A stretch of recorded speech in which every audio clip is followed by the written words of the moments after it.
Do you know what is melatonin? Well, if you enter a dark retreat, and then you will produce a lot of it. And I will speak in this video what are the benefits of melatonin. I will also tell you what foods that you can eat, and I will tell you what you have to avoid that you actually produce more melatonin naturally, just that you have a better rest, a deeper sleep, which is one of the foundational pillars to have a good, healthy life.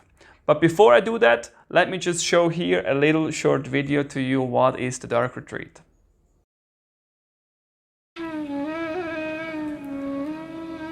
There are so many benefits to taking time in the dark retreat. Physically, you simply get the rest you have always needed. There are no schedules, no phones, and no responsibilities inside. The mind can let go.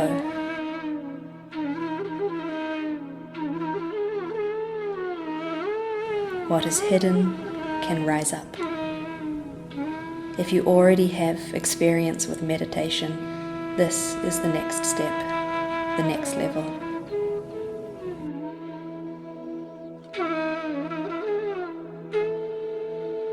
There is nothing to distract you inside but yourself.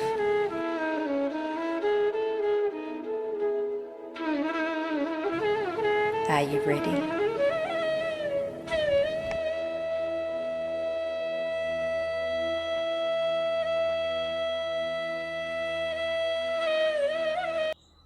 So now that you have watched that video, I hope you're more curious. But imagine you going into a room where there's no light, you know, the candle that you have seen there in the video, you're gonna blow it off, and then there's complete pitch black darkness. And then the hormone melatonin will be produced, secreted from your pineal gland. So melatonin is nothing special. It's a little bit like superfood, you know, like your grandma just called it food and they just ate organic food out of their garden and it was amazing.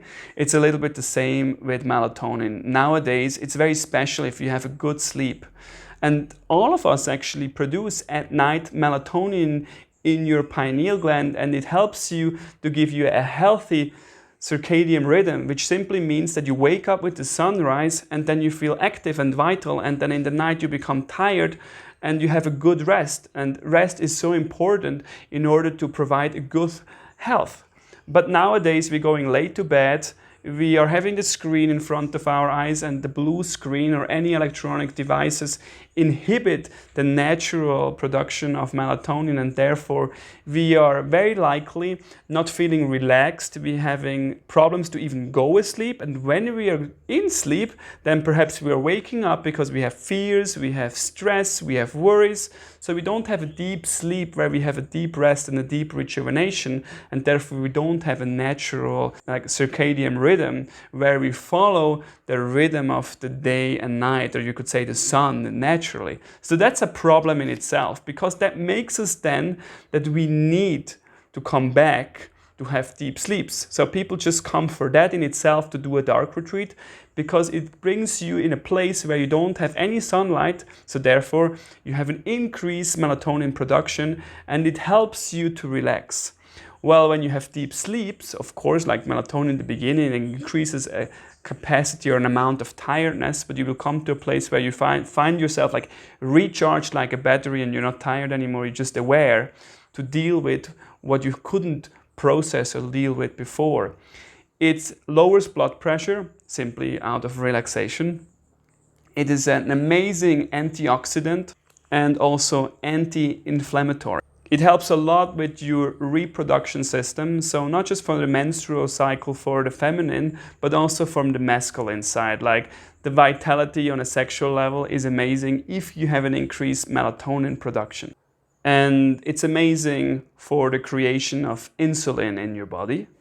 And this is always a little bit a surprise, but of course relaxation, it regulates our sleep, that's obvious, but also sleep, if we regulate our sleep, it regulates our weight loss. And that's something that you can research on YouTube itself if you haven't heard about. So some foods that you might want to eat to increase your melatonin. I mean, you can also buy supplements and eat The powder of melatonin by itself, like the natural intake, is 2 milligrams, but you can also increase that. And the foods are cherries, walnut, mustard, corn, rice, ginger, peanuts, asparagus, oats, and tomatoes. Maybe what's even more important than the food is what you want to avoid. So I have already mentioned, obviously screens is what you want to avoid, especially before you're going to bed.